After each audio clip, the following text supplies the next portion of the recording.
Welcome to this month's edition of Islington Mill and, the monthly podcast series about the cultural life and times of one of the UK's most beloved artist-led creative hubs, Salford's Islington Mill. I am your host, The Nihilist, and it is October of 2025. And for this month's edition of Islington Mill and, I am joined again by Sam Jenks. Sam was here last month for the September edition of Islington Mill and, joined by other guests Sophie and Russell to talk about IMA, the Islington Mill Art Academy. And if you haven't heard that episode, I would recommend going back and listening to it either now, pause this and go and listen to it now, or listen to it after you've listened to this one, because it's an excellent episode and it really clearly describes what Islington Mill Art Academy is and is looking to achieve. But I've asked Sam to come back on the show on his own this month to talk about DIF, his queer writing project, and his own, published by an actual publisher, novel Homoland, which is out at the moment. So that's all I'm going to say about this one. I'm going to hand over to myself as ever. This is The Nihilist, joined by guest Sam Jenks on Islington Mill and.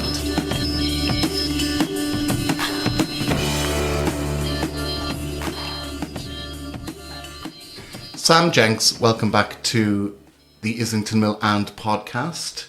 You were here last month with me and some other folk to talk about the Islington Mill Art Academy, but I brought you back in this month to do a separate podcast about your own endeavours as a creative writer. Is that how you describe yourself? I'm just a writer. Just a writer. I'm just a writer, yeah, writer. And maybe some other kind of collaborations which drift into like performance art, something like that. Okay, cool. Well, the main thing that I know about you, Sam, is that you run something called DIF. Yeah. Can you explain to the listeners what DIF is? Right, so the first thing people usually ask me is, what does DIF stand for? Yeah. It doesn't really stand for anything except maybe the sense of difference. Okay. So, and then it's subline, or, you know, whatever the right goes underneath it is misfit, gay lit, and other queer shit. Okay. So that is effectively what it is. So it's a project, it's a network of people that are writing what I consider to be really good literature that's probably very unlikely to ever make it into mainstream publishing, but it's still nevertheless good, important, and queer. Okay. So how does DIF exist? Is it a website, a publishing place, the physical publishing? How does it exist in the world? Well, what do we do? So the thing is, we give ourselves the right to kind of be whatever we want to be at any particular time. So at the moment, there's a few things going on. So there's a small team of writers based in Bristol who are running a zine, and we're just at the moment preparing our second edition. Okay. That's a mainly literature zine, but there's also quite a bit of art in there, and there's quite a lot of people from around Islington Mill who've actually kind of offered us work, and it's got into those zines. Cool. So that's one of the things we do. We also, here at Islington Mill, we have a reading group where we take a book. Actually, the book we've taken is Andrea Lawlor's Paul Takes the Mortal Form of a Girl, and we're reading it aloud to each other. Oh, okay. Every Sunday.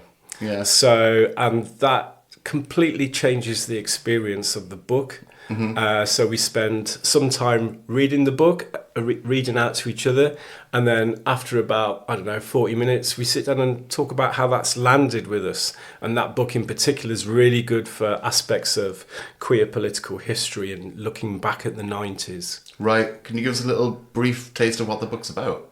Okay, right. Oh, tricky. So basically, Paul takes the mortal form of a girl. So there's a clue there. Mm.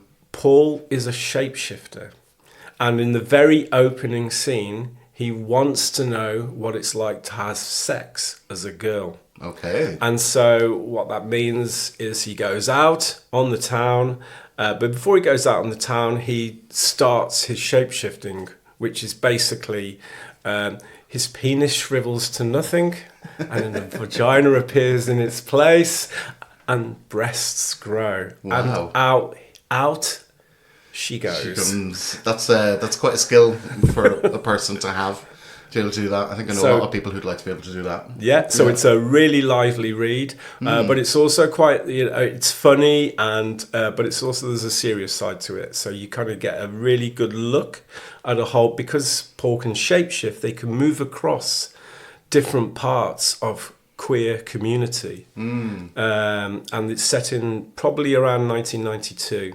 Okay. So, cool. maybe it's a generation away, but actually this is a really good opportunity then, when we discuss it, for younger queers and older queers to discuss the kind of thoughts and feelings around what's being laid out in a story. Yeah, that sounds very interesting, actually.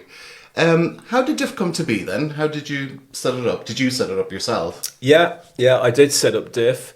Okay, so Islington Mill has a connection here, because I'd been working around LGBTQ plus writing projects for quite a while, to do workshops and retreats and that kind of developmental work. But I was the more and more I looked at it, the more and more I thought, hold on a minute, this just the writers I'm really, really like are the ones that are just not kind of making it through to mainstream publishing. I think there's something in this. Right. So I actually came to Islington Mill last year, probably last summer. That's 2024. And just spent a week here with some writers that were friends of the mill. And we discussed this issue over a couple of days. And it helped me form the idea of a project. And DIF is that project. And so we've already talked about, it exists online, and it's you're also publishing a fanzine. Yeah. Have you got a manifesto? The manifesto. Yes. Yeah, I know. I think everybody's got one now, haven't they? Yeah, it seems to be a very popular thing at the moment, manifestos. Yeah. I mean, there was a bit of playing around with this, but I think there is a kind of Manchester or Greater Manchester connection again with that, because when I was having these discussions about writing and the type of writing that really does it for me, that I see as out there and important, I was thinking, hold on a minute, what about other forms of art that have really done it for me in the past? And the thing I went back to was the early days of Homo Electric. Cool. I was living in Manchester at the time. We're probably back in the late 90s there. And it was right, okay, so there was something about that vibe, that way of just do it anyway, put it together, DIY kind of thing. Mm-hmm. And that was a kind of big inspiration, actually. Cool. To the way DIF was set up. Yeah. So we're trying to kind of go in with as few rules as possible. Okay. So when we invite people to send in work, we don't say it needs to be on, size 12 font Times New Roman, and if the title's not right, we do not accept your submission, and no more than 2,000 words. When we put out a call, there is no such definition. It's just whatever you've got, we'll look at. If we can't fit it or we don't want it, we'll also let you know. Yeah. But there's no rules in terms of you sending it in. That seems like a very non-traditional approach to the world of writing and publishing. What do you think? Yeah, well, yes. Absolutely. But I think it's just one of those ways in which it can be expressed. It's also in the content as well. It's I think what I'm trying to say there is that you've just mentioned Homo Electric, so there's obviously a level of influence, of cultural influence on DIF that doesn't come directly from publishing.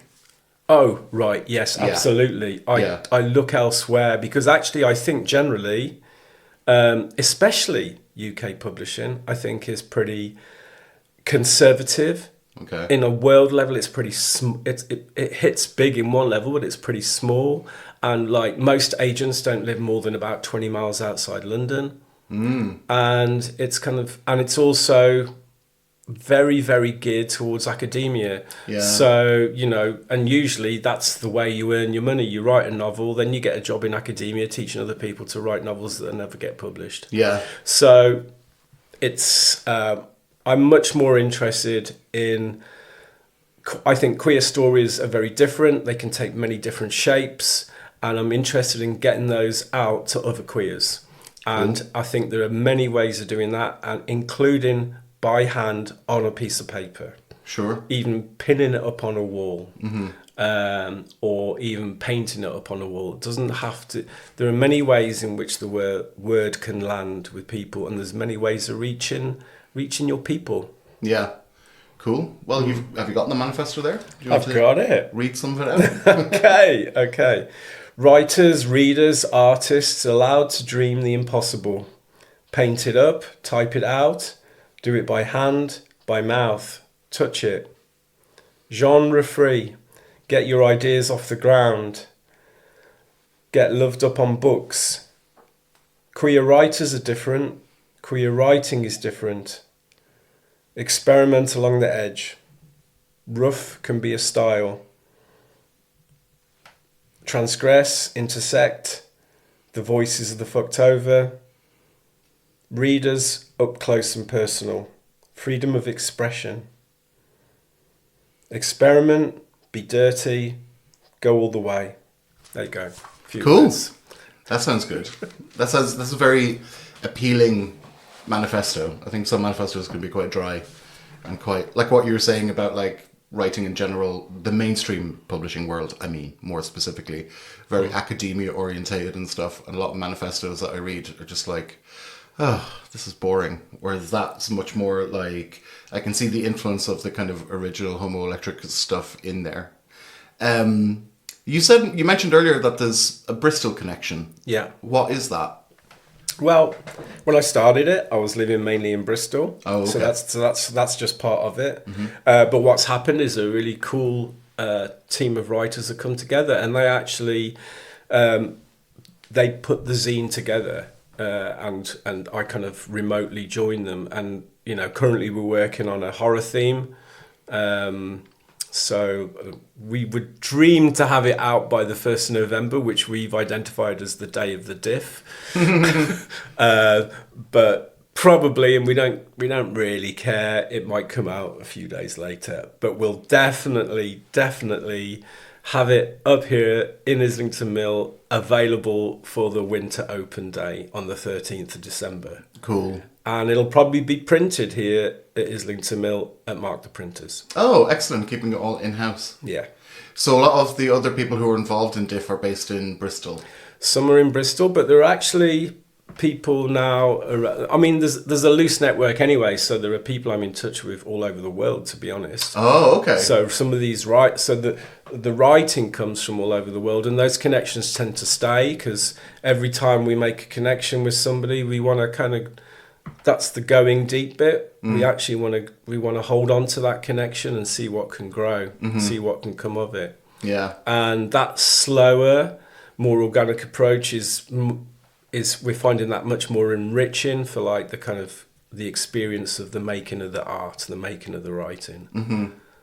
I'm also quite interested before when you were talking about the publishing industry and how it's all focused in, mostly seems to be focused around London. Have you any experience of that yourself?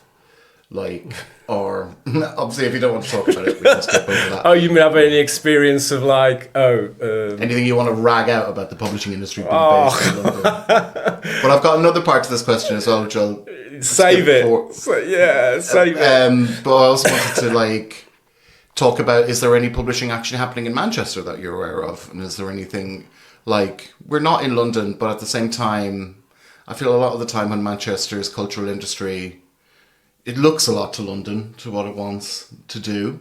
And I'm just wondering if you've got any experience of like the mainstream publishing industries outside of London as well as in London. Because I do recognise what you're saying there about it seems very academia focused. It seems like a closed off club, basically. It seems like a closed off club, and it's only open to people who are able to jump over these certain hurdles. And a lot of it's got to do with class as well, and how people are, and I just wonder if there's any if you've got any experience of that or anybody that you like to rag out while we're on the microphone. Well, I don't. When it comes to a personal level, because I know quite a few agents personally, and it's kind of like you know that they're putting their heart and soul into kind of getting the best range they can, even ones who work pretty solely with queer writers. But also they've got to do those deals and get those books into W.H. Smith's or or Waterstones. They've got to get those on the shelf, and they're in a business, and they're in a very competitive business. So it's there are a few breakthrough writers, I think, who do break through that. Jon Ransom being one. Book I want to mention is The Whale Tattoo. Okay. Great working class writer who wrote that book on his phone, on the bus, Wow. going to work. Yeah. And that is probably one of the best pieces of queer literature published in the UK, I think, in the last 5 years. Wow, cool. And where is that from? Where is he based? He's based in the east of England, so Norwich, that kind of area. Okay. Somewhere around the east of England. So, and like talking about like outside of London, yeah, there's quite a lot of kind of small independent presses around Manchester. There's quite a lot up north, but when you start to look at it more deeply, you might think, well, that's a really good press, and it really hits above its weight. And then you look and you realize it publishes about 2 books a year. Yeah. And like that is part of the problem when you kind of like start to look at across the wider industry. So it's I'm not really too, the industry can do what it wants. It's a bit like, people making cheap lager. Do you want cheap lager, or do you want to just go and get something different? Yeah. It's the same thing. Yeah. Well, we're on this topic, and I'll come back to the DIF in a minute. Do you think that the word like self-publishing and the internet has helped other voices get out there in that way? I think it's encouraged a lot of people to start writing, and I'm a really big fan of some of the specialist areas where fan fiction starts to exist, and I think that can be really good. And in terms of self-publishing, well, it's easy. You could actually just write your book. You could have it up on a platform available to buy by the end of the day. Yeah. And then you kind of flog yourself to death to try and sell it. And I'm thinking, well, okay, it may reach your readers, but I think there's only one person making a profit there, which is the platform. True. Not even the author themselves. No. Yeah. Okay, well, to dial it back into Manchester. Yeah. How is DIF going here at Islington Mill? Well, I said Manchester, I should correct that and say Salford. Yeah, Greater exactly. Manchester. Yeah. Speaking about literary culture and publishing culture, but it's not, I don't mean that in like the academic sense that we were talking about. I just mean generally writers getting their work out. How's DIF going here in Islington Mill in Salford? Oh, okay. It's going great. I mean, for a start, we have a small studio space in Islington Mill Art Academy. So that's kind of immediately puts me interacting with other artists in other disciplines. But also, just from having been around and talking to people, there are many more writers around Islington Mill than you might think. So they might be doing one thing, but they're also writing. Yeah. And that's been proven in our horror zine, where we've got 1, 2, maybe 3 pieces from writers around Salford, and they were read blind. We don't know where they come from. It was like we kind of like picked what would work well, and similarly some of the artworks as well. So that's partly where DIF is, what's doing well for DIF here, and like we kind of like, and again, just build that network slowly. So at the last Summer Open, we did a performance piece with an artist who was here from China on, so that was a mixture of writing and a mixture of performance, and that was done with Yuan Yihang, and that was part of Islington Mill Open. And I'm also looking at a collaboration with some people doing another form of work here, a bit under wraps. Okay. But a collaboration going on with another 2 artists based here. Okay. So it's ideal. It's ideal for me and the way DIF operates, because we're fluid and flexible. Yeah. Yeah. How, like, is there call outs for work? How would somebody get involved if they are a writer? Oh, right. So there's different ways. So one is you just like find us on the website. So that's bdiff.org. And you can just find us and just connect with us directly through there. You don't have to buy anything or book anything. You can just email DIF and like start a conversation. Cool. The other way is you can just start a conversation on Instagram. Same thing, DIF Writers. That's our handle on Instagram. And quite often that's probably the main way in which people get in touch with DIF.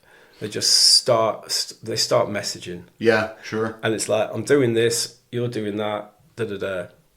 Are you doing actual call outs for content, like for the Halloween or the horror? So the horror one, we did do a call out. Yeah. Yeah. And the next call out we'll probably do will be for our love special, our Valentine's special coming. Yeah, diff type of love for February. So we'll definitely do a call out for that. But then what I also do is writers that I really that I come across now, what I just want to champion right off, irrespective of the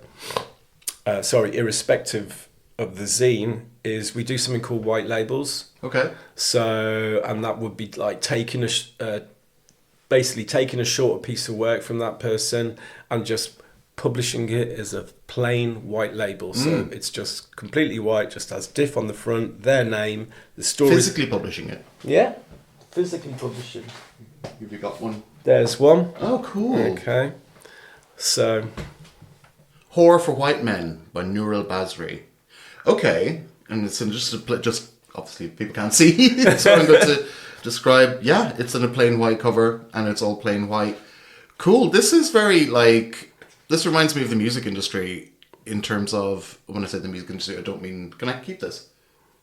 Or do you? No, you can't keep that one. Okay. Look, display copy only. Oh, display copy. But I will get you another one. Okay. Yeah, because this is the very last one of that. Oh, so it's almost become an item now. Yeah, yeah. But like 12-inch white labels as well back in the day. Like, this is what I mean. There seems to be a lot more influence of general culture and music culture, I suppose, in particular, in what DIF is doing, rather than just the mainstream is not the right word, but that kind of academic, serious, quote unquote, publishing industry that we were talking about earlier. There seems to be a lot more influence of like undergroundy culture, particularly music and stuff. Yeah, the thinking behind the white label was very much around the early house music scene, around the white labels being circulated amongst DJs before they even kind of came to market, and it's exactly the same approach, and that's why it's called white label.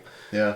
And I think we're up to about number 4 or number 5. Cool. But if somebody really does it for DIF, then and the thing is you can get that together and put out 30 copies of that for 30 quid. Yeah. And that's quite an interesting way of circulating writing between people at a very low level. Yeah.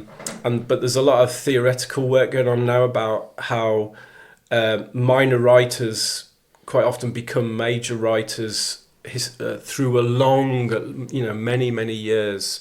But it's kind of it has to exist. It kind of has to exist physically. Physically, a copy has to exist. Yeah, it kind of. Yeah. And like, just having skimmed that, it feels like it's about 6 pages long. Yeah. Are some of them longer than that, or what? Like, I mean, I mean, obviously, because when you're thinking about a 12, I'm just referring this to music and the music culture that I grew up with. Like a 12-inch, if it's a 45, you can get, I think, like roughly 12 minutes at most. And then if you put it at 33, you can get like 25 minutes or something like that, you know. But for your kind of idea of a white label to be published of writing, are there any like constraints on that? Well, physically, there's probably a constraint to do with stapling. Okay. So that would take it to 56 pages. Okay? Right. So, but I've got, and I don't think I'd go that far. I'd be looking for a shorter piece or an excerpt from a bigger piece. Yeah. But I am about to publish somebody called Stephen Benson, and I think that is a longer piece. So that's maybe about 25, 30 pages, but that's unusual for me. Okay, cool. But that's still within the realms of like fanzine, short story kind of, or like a chapter or a taster or something like that. Well, I suppose, is that what you're aiming for, or is it just... In the white labels, yes. I think it's... I'm really interested in stuff. I think a lot of stuff is posted on the internet, and people might look at it for 2 seconds and they won't give it the attention. Yeah. Especially a short story. There's the dropout rate and all of that kind of thing. And I'm also interested in kind of like moving away from digital culture in that way. Yeah. So... this is interesting. And now that you mentioned that about like... I'd be interested in your opinion on this, because I feel kind of torn on the internet, because, for instance, like I scroll through Facebook, and right now there's a lot of slop on Facebook. Like there's just a lot of, you know, I mean, it's still kind of interesting. It'll be like a picture of a celebrity that will come up on my timeline. It's like, oh, I like them. And then it's like, you know, 300-400 words about this interesting little tidbit about them and their life and stuff. And like when I'm doom scrolling Facebook to just like at the end of the day and I just want to try and switch my brain off or whatever, I want to just not think about whatever's going on in my brain. And I read some of that slop content and it's like, it's okay, it's entertaining, it does what it does, it takes my mind off something for, you know, 3 minutes or however long as it takes to read that stuff. But yeah, it is interesting what you're saying about like, is people's engagement really there? But I also feel like I've read some incredible Facebook posts by people in the past that I didn't think were necessarily amazing writers, and that's not a diss or anything. It's just like, oh, I've never seen her write before, and then I read her thing and I was like, oh my god, that's really articulate. Like she's really good at writing stuff like that. And I just wonder, as someone who is a writer yourself, saying that about trying to get away from digital culture, like are there upsides to digital culture for writing and stuff, or how do you like, I don't know, what's your opinion on that? There might be, but I don't care. Yeah. Really. Yeah. And you know, stuff.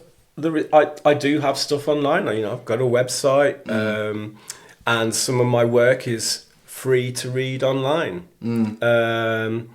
But there are also people that still want that physical experience, and also there are people like to collect. Yeah. So there will be people who will quite like this story, but the fact that it exists in hard copy, they will want to collect it. And then not only that, they'll want to collect DIF 03, DIF White Label 4, DIF White Label 5. Yeah. So there's an element of that as well. But that's but for me it's about, and I've also had people who have read the story online for free and then actually wrote in and bought a copy of the White Label. Because they just actually wanted a record of that. Yeah, that is interesting. It does make me think about the difference between reading something off paper, opposed to reading it off a screen. Although having said that, my partner recently invested in a Kindle because he can adjust the size of the text quite easily. And he's read fucking over 20 books already this year. He's just constantly reading now, which is great. I love to see it. But it did take him switching to a Kindle, because last year when I got him like a book for his birthday or something, he was saying that it was really straining on his eyes to read it. I think Kindles are different though from what we're talking about in terms of, but what I'm interested, like reading from a screen, but what I'm interested in, the kind of vague analogy that I'm coming to as well, is that like for something like the white label where it is relatively short, and I feel like certain people are maybe getting into the habit of writing bite-sized stuff for social media that is still good. And I'm just wondering if social media is something that is maybe awakening writing in people. Especially Yes. voices that may not necessarily be able to access the traditional publishing media like we've been talking about. Yeah, I think there is a lot of... That's what I'm saying, where the words land, because they could even... One of the best pieces of writing I looked at last year was actually an interaction between me and somebody else, and I actually just wanted to publish on WhatsApp, and actually I wanted to publish that. They wouldn't let me, but actually it was an interesting dialogue in an auto-fiction kind of way, and could be really good. Yeah. So I think there is that kind of encouraging stuff. And also you mentioned about attention span and things becoming shorter and shorter and shorter. I think that's happening in the world of printed books anyway. They are getting you're still going to have these 1,000-page ones, but generally the novella is coming back in. There's a lot more novellas around, and so people want something they can read in an afternoon, not in a weekend or a week or a month. And so I think there's a lot going on, but that's industry, and it's kind of like, for me, I'm just thinking, well, whatever's necessary for the story. And what I mean by that is, if a story is just 10,000 words long but it's fantastic, then okay, let's get that out. It doesn't have to fit into novella or novel or into a certain number of pages. It's no rules. Cool. So what does the future hold for DIF, say, for the next 6 months? Talk vaguely there about the Valentine love. Yeah, so the DIF Love Valentine's zine, I think, will be where we focus to see what goes on with that. And then I think in terms of... I think I'm quite interested in pulling some writers together physically for maybe a retreat, hopefully here at Islington Mill. Cool. Probably somewhere like February, March next year. But just again, slowly building the network and see where those connections go, because quite often reach out to writers. Reached out to several quite well-published writers in terms of what DIF are doing, and they're interested, and so you kind of start to kind of build little projects. Cool. So we work on a project by project basis. Okay, fair enough. Yeah. You also mentioned earlier the reading group that's happening at IMA. Can you give some details on that? Yeah, so it just started last week, but you don't have to have read the first bit. So we meet every Sunday at the moment from 4 till 6 p.m. Okay. And the way to kind of like find out where we do that in Islington Mill and how to come along is just kind of find IMA on Islington Mill's website, and then you'll find details of the reading group, and we're reading that book, and it's just great fun. Yeah. Or like we covered last month, you could come in on a Wednesday or a Saturday and find out about it directly from the people who are here. And that's in fact. Yeah, there's somebody, we had that last night, we had the potluck dinner last night, and somebody kind of went, where are you at in the book? And I said, we're at page 50, and we've just had the kind of folk horror fairy tale, and they went, okay, right, I'm coming on Sunday, I want to be there for the reading of the next bit. So, Sam, you don't just run DIF, you are a published author as well. So... shall we talk about this? I think, we should, shouldn't we? Yeah, we should. So you've got a book. Yeah. It's called Homoland. Yeah. What's it about? Oh, gosh. Do I have to read the blurb off the back? Basically, this is about a kind of bad boy that you may or may not like called Manny.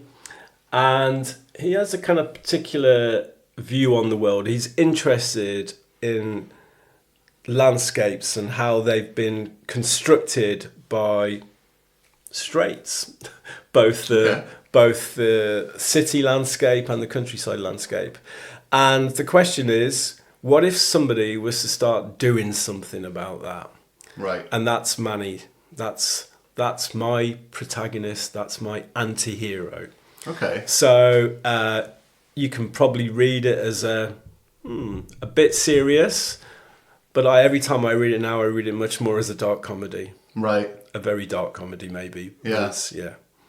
So it's, well, we've had this chat just earlier before we get in the studio. It is published, but you don't have a copy yet.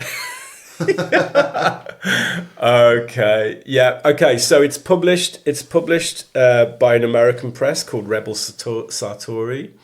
They're based in New Orleans and New York. It's probably about, I think it is 4 people running this small press, but they publish a lot of work. They're pretty big in that way. And I was lucky enough to somehow tempt them, and they picked it up.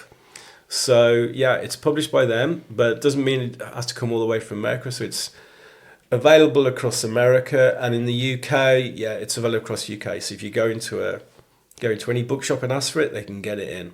Okay, cool. Yeah. So I could go to Waterstones in Deansgate and ask for the latest Sam Jenks novel. You could go and do that, and they'll look it up, and they'll see Homoland. They'll see what a fantastically gorgeous pink cover it is, and with some great art by Daniel Sheen, and they'll go, oh, okay, right. And by going in and ask, they'll catch their eye, and they might get more than 1 copy, and they might get 2 or 3 copies in. Cool. So yeah. So it's just out, and yeah, you can get it pretty much any place. I do love Waterstones. It's just like, yeah, I will definitely do that. Actually, I'll go in and ask for that, because you get it on their books and get them so that it's at least in the records that people are asking for this book. Yes, please. Why did you go with, well, I don't know, what's the story behind it coming out on an American publisher? I was going to say, why did you go with, but I don't know, maybe it wasn't a conscious decision, but how did it come about that it was published in America? Yeah, okay. I think there's 2 bits to that story. Number 1 is just like a story of failure or a story of feeling failure. Okay. So, like loads of writers, I must have submitted, I can't stand that word, but I must have submitted this book to well over 40 agents and publishers and small presses in the UK. And that's not to diss them at all, but it's like I said before, you can have a great press in the UK and it publishes 5 books a year, 6 books a year. That's a long way. And so, and I've talked quite often to agents, and they say on average we'll represent 6 new writers a year out of having read 6,000 manuscripts. Yeah. So the chances of making it through, never mind the industry side of it and how it's going to make money, you know, a topic like Homoland is just not going to get it. So I had 2 choices, and I thought I could kind of self-publish. DIF could set up and just put it out under the DIF label. Wouldn't say it's like physical? I could physically put that out, and I thought, well, I could do it. But I wanted to check out some... I'm interested in American publishers. I find, mainly because of the size of the country, there are a lot of really interesting queer indie presses in America, and so I'd been surveying them like as part of my general project work for some years. So I had a kind of little list of where I might send Homoland, and it landed with Rebel Sartori, and I just took it, you know. Was I desperate? Possibly, but Rebel Sartori, a good press, and like. I was really pleased that one of my favourite writers, their first works were published by Rebel Sartori as well. So that's Thomas Moore, who's actually a UK writer based in the West Midlands. Right, okay. So that made me double happy, to be honest, to think, Thomas Moore went there first, right, okay. That's it. And like, you know, so that's how it happened. They got in touch, we want to publish it, and it's all been done remotely. And like, yeah, sometimes there are some clunky administrative bits which do your head in. Like my friends have bought the book online, and other people have bought the book online or whatever. I bought it from a bookshop, and yet my author copies have not yet arrived. Have they got their copies already? Yes. They have? They have. Wow. So, who knows where they are? But anyway, that I'm sure they'll be here very soon because we're only talking about a month since it came out. Right, okay. Yeah. And just for the sake of people like my partner, is it available on a Kindle as well? Is there a digital version of it available? I'm saying yes. I'm 99% certain it's definitely available on Kindle in America. And I think what happens is how it becomes available more worldwide, it just goes through a step-by-step process. So if it's not available on Kindle right now, I think you can actually order it ahead. Okay. It'll be coming soon. Cool. I probably should know the answer to that question. Is there going to be an audiobook format? Right. So I'd love there to be an audiobook format, and so it's not part of the contract, but I know some people in Audible, and I also got a friend who works in kind of like the production of audiobook. So I think one way or another there's going to be one. What I really want is a kind of small TV series. I think it would make a very good. Then I don't have to worry about some things. Yeah, yeah. The premise is interesting. It's about a protagonist who feels that the world is shaped too much by straight people, like physical world. Can you expand on it and tell me? Yeah. Okay. So I spent quite a lot of time researching something which is quite often referred to as psychogeography.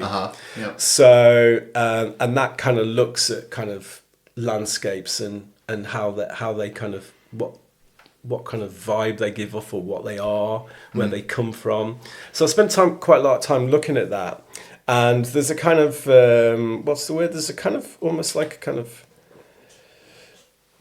totemic character called Robinson, who is like, who kind of like, is like the arch kind of psychogeographer of the English landscape. And so what I've done in this story is and I've read quite a lot about Robinson and I've read a lot about quite psychogeography, and it's also very straight and white. So, and what I've done is, that's what I've done. I was going, right, okay, what happens if there's like somebody queer really into psychogeography, and like, what's their take going to be on it? So, and then the other bit is I wanted Manny, the main character, to be pushy and active. So rather than kind of theoretically sit around talking about it, actually wanted them to get on and do something.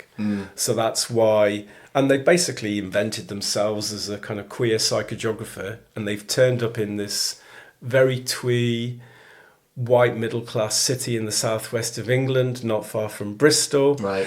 and gone for it, kind of reading the landscape, and that's what they're doing with a friend. Just to dial back to, you mentioned someone called Robinson. Is this a fictional character, or is this an author, or it's a fictional character, but they appear in many things. So I'm gonna have to drag my memory, but there's a film series by Patrick Keeler called London, and then I think there's another two, Robinson in Space and Robinson. There are three films. That's ringing bells. Yeah. And so basically, quite a lot of the background discussions are spinning off of that Patrick Keeler film. So that's one of the things that's going on. And actually, interestingly, in the Patrick Keeler film, certainly by the second one, it was suggested that Robinson, the invisible character in that, was gay.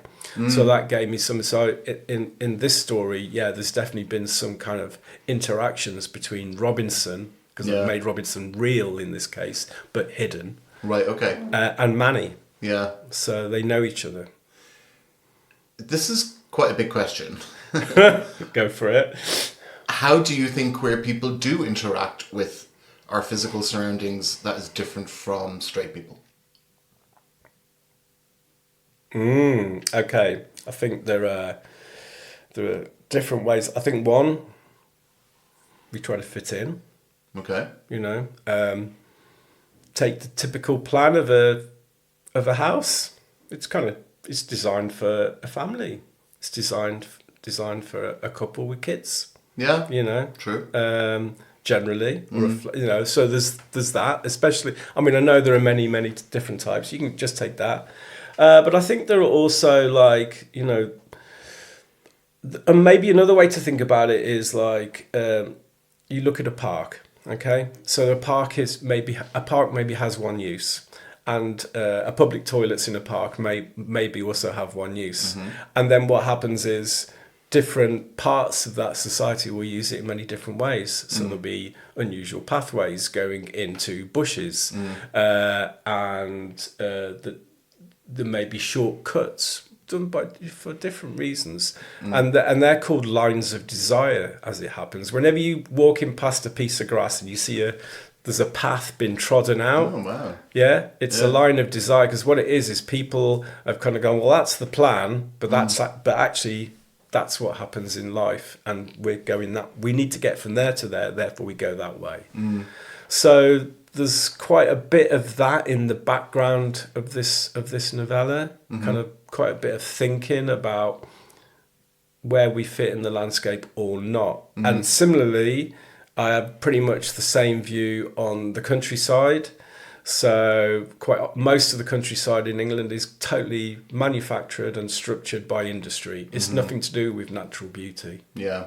There are places of natural beauty in the world and in the UK, but most of what we're looking at is pumped full of chemicals, industry driven, laid out and structured in a way that, you know, in the same way. So I see this as all kind of heteronormativity.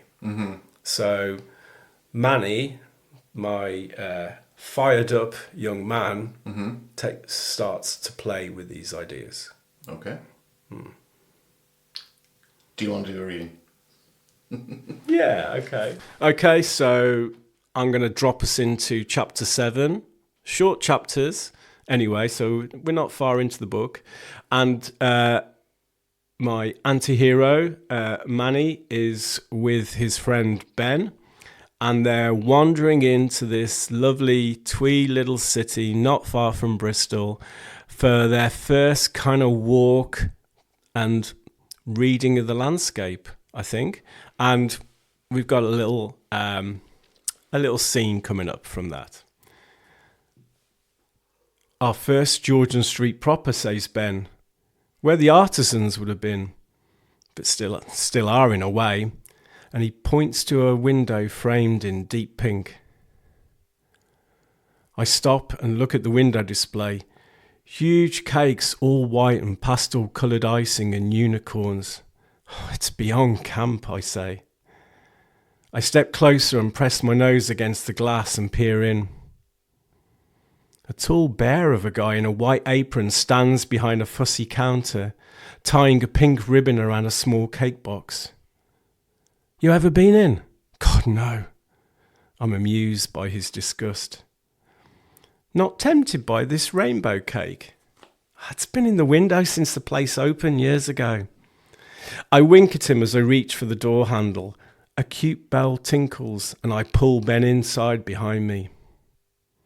The shop is empty of customers except for 3 posh old ladies sitting at a small table with views up and down the street. They're taking coffee, sharing a salver of profiteroles. The one with the round face uses a dessert spoon to dish a single shoe ball onto each of their plates. I'm sure that she wrinkles her nose up as we walk past. I go up to the counter with Ben. I easily read the bear's guarded but polite look. He might be a queen, but his business interests clearly lie in the service of the old money sitting at the table behind us. Yes, gentlemen, says the bear. I release my best slow smile. I love the pride cake in the window. Do you have a slice to take out? Oh, you mean the rainbow layer. That's a display cake. We can make it to order. Now his reply is polite enough except for the tone, which claims the rainbow concept for My Little Pony princesses and tests out my spending power at the same time. You got anything else queer, like homosexual if possible? And the bear glances around the shop. The ladies glance in our direction, smelling excitement. The bear's face hardens. What we have for now is here, right in front of you, gentlemen. Ben seems to have become invisible, though he must be right beside me. My fists tighten in my pockets. Can you recommend anything for, like, masculine tastes? I say, letting my eyes slide down the front of the bear's apron. Poofs, in a barely disguised, light and dismissive tone, comes from one of the hags at the profiterole table. I turn around and look at them. They're facing me down. I almost giggle, but just when someone has found your funny bone, just like that, the sharp discomfort finds you first. I decide on the ringleader, the one that looks like a stick insect. Her sharp blue eyes looked into mine. I walk up to her and bring my face close, and our noses almost touch. I smell expensive perfume. She doesn't flinch. She raises a hand and slowly pushes my forehead back with a blotched, bony finger, and the iciness of her touch penetrates right into my skull. I hold my ground, but she presses harder, and I waver, and surprised by my first experience of these creatures, I step back, and she croaks in triumph. Humiliated, I turn away. I try to act as if nothing happened, casually picking up a glossy local life magazine from a side table as I make for the door. Good day to you all, I call out as the soft bell rings our exit. Outside, I stumble a few steps as if I've been punched. The uneven slab path looks ready to trip me up, and I stop to lean against the wall, but it refuses to hold me. It tilts away from me, and I topple to the ground. Ben looks down at me. Are you okay? He reaches out a hand and pulls me up, looking at me wide-eyed. That was bonkers. What were you doing in there?